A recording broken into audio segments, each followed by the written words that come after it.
So as I said, this is a working hangar, this restoration facility. It's absolutely amazing for any AvGeeks. I'll just look around here. I mean, all of the stuff is on racks. You can see, touch, feel all of this stuff. It's thoroughly amazing. Just behind us here is the tail fin, actually, of a Air Mexicana aircraft.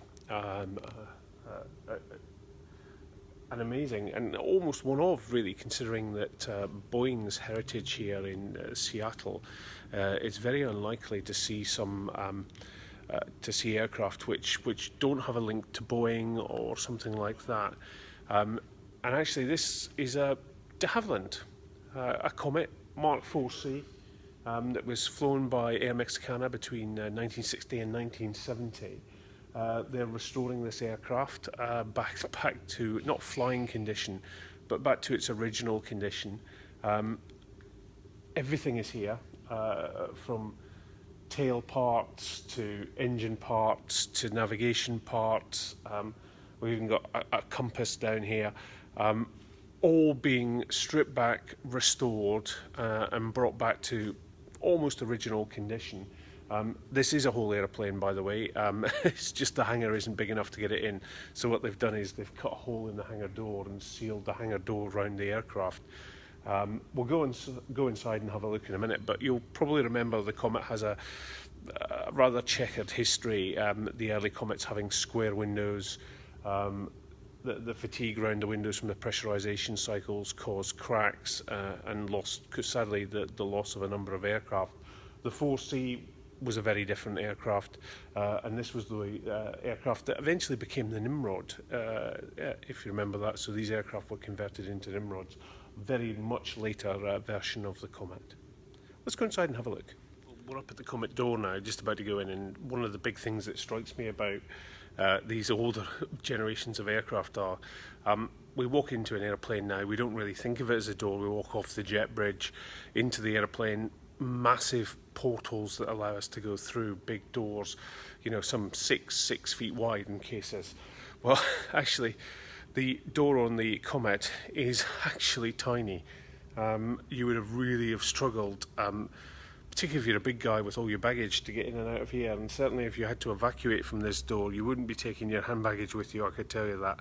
Let's go inside and have a look. In modern airliners, space is at a premium, and we always want to get as many passengers in as possible. Back in the days of the Comet, that wasn't such a big deal. It was about the experience of flying, the heyday of the jet age, actually. No overhead lockers in this aircraft, so we're in the economy cabin at the minute. What they had was they had hat racks, proper hat racks, where you could stick your stuff in. They didn't lock up, not great if you were to have an incident. But actually, what is quite apparent in this cabin are 3 seats on one side, 2 seats on the other, and actually the space between the seats, loads of space between the seats. You certainly wouldn't get this on a modern airliner.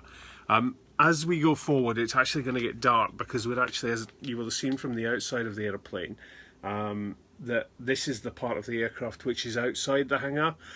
So there is daylight here, but we're just coming forward of the wing section now, through what is the dividing door into a darker part of the cabin, which is the first class cabin.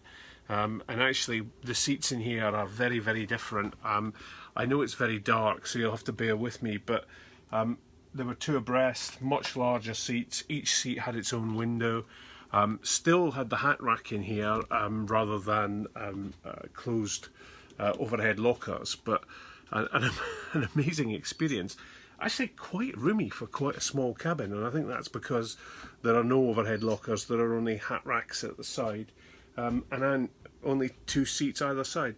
All of these seats are in absolute pristine condition, and actually these are covered in plastic to protect them whilst they're doing some bits on the rest of the aircraft. Toilets to the front, toilets to the rear, both massive. A galley to the rear, and a massive first class galley here to the front, which is utterly amazing. All stainless steel, and the tiny door which was used for entry behind us. We're just going to have a look very quickly into the cockpit. I'll just flip the camera around and allow you to have a look in there. But the cockpit itself is quite a squeeze to get into, but once you're in, quite roomy actually. So we just have a look at the cockpit now. So here we are in the cockpit of the de Havilland Comet 4C, 4-engine aircraft, 4 embedded engines in the wing root. It did have a flight engineer, so the flight engineer sat back here. I'm sorry that it's very dark, but the panel is there.